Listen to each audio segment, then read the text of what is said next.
السلام علیکم، آپ دیکھ رہے ہیں مبشر لقمان یوٹیوب چینل. میرا نام مبشر لقمان ہے اور آج کی تو ساری آپ لوگوں کو ڈیٹیلز اب پتہ چل گئی ہوں گی کہ کتنے ووٹ کس کو ملے. چیئرمین سینٹ جو ہیں وہ سنجرانی صاحب بن گئے اور ڈپٹی چیئرمین سینٹ جو ہیں وہ افریدی صاحب بن گئے. اور ڈپٹی چیئرمین سینٹ کا جو ووٹ تھا اس کے اوپر تو بڑی لوگوں کو حیرانیاں ہوئیں، کیونکہ جتنی تعداد میں پڑا وہ حکومتی تعداد تو تھی نہیں. تو اس کا مطلب ہے کہ کافی لوگ لوٹے بھی بنے اس میں. کوئی یا پیسے کی چمک ہے یا ریاست کی دھمک ہے، دونوں میں سے کوئی نہ کوئی چیز کام ہے. لیکن ایک چیز جو سمجھ آتی ہے کہ آج جمعۃ المبارک کا دن ہے، اور پچھلے 2 سال سے ہم دیکھ رہے ہیں کہ جمعہ کا دن میاں نواز شریف کو سوٹ نہیں کرتا. جب بھی کوئی فیصلہ آیا عدالت کا ان کے خلاف تو وہ جمعے کے دن آیا. جے آئی ٹی کی رپورٹ آئی وہ جمعے کے دن آئی. سب کچھ جو ہے آج بھی جمعے کے دن ان کو پتہ چلا کہ ان کی بیکنگ جن کینڈیڈیٹس کو تھی وہ کینڈیڈیٹس جو تھے وہ ہار گئے. لیکن ایک بات ماننا پڑے گی کہ آج کی جو ہار ہے ان کی یا پی ڈی ایم کے کینڈیڈیٹس کی، انہوں نے ایکچولی پی ڈی ایم کو زندہ کر دیا.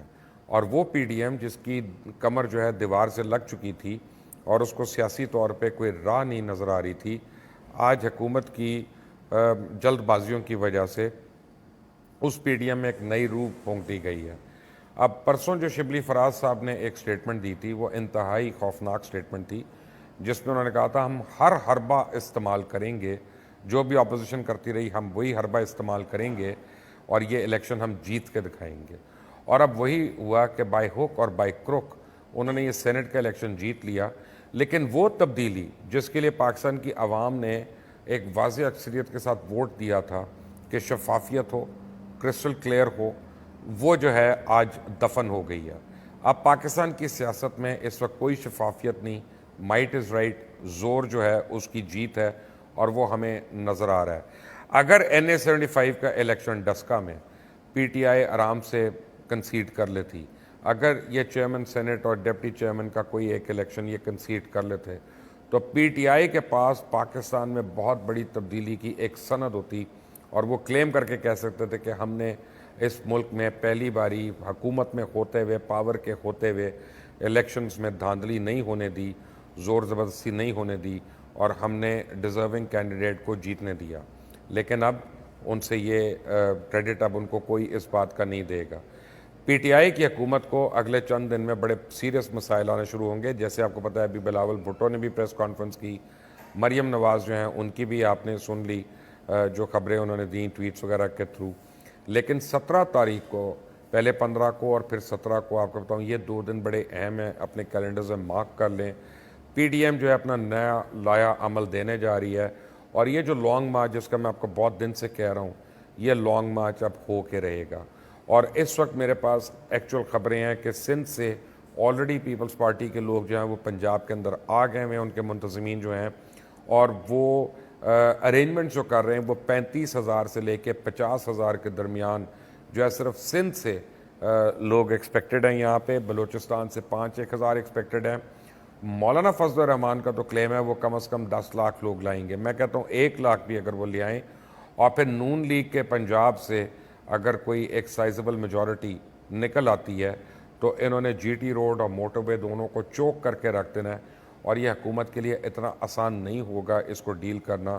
مجھے یہ لگتا ہے کہ اگر ہم کسی کانفرنٹیشن کی طرف نہ پڑ جائیں، کیونکہ اگر ہم کانفرنٹیشن کی طرف گئے تو پھر یہ جمہوریت کی بساط جو ہے یہ لپیٹی جائے گی اور پھر کسی کے ہاتھ کچھ نہیں لگے گا. لیکن ہم اب پوائنٹ آف نو ریٹرن پہ پہنچ گئے ہیں. کوئی پارٹی ایک دوسرے کو ایکسیپٹ کرنے کو تیار نہیں، حکومت اپوزیشن کو، اپوزیشن حکومت کو. اور یہ کانفرنٹیشن جو ہے یہ اب بہت ایک سیریس لیول پہ آگے آ گئی ہے. اگلے آنے والے دن جو ہیں پاکستان کی پولیٹیکل تاریخ میں یہ بہت ہی تکلیف دے دینا ہے. میں موٹر وے پہ ٹریول کر رہا ہوں اور میں موٹر وے میں کچھ لوگوں کو 1-2 جگہ پہ رک کے جب میں ملا ہوں تو ہر ایک جو ہے وہ ڈس اپوائنٹڈ ہے آج کے رزلٹ سے. یعنی یہ ایسی جیت ہے جسی کسی کو خوشی نہیں. اب جو ووٹنگ جس طرح سے ہوئی ہے یا ووٹ کاؤنٹ جس طرح سے ہوا اور ریٹرننگ آفیسر نے جو کیا وہ الیکشن رولز کے کافی منافی لگتا ہے.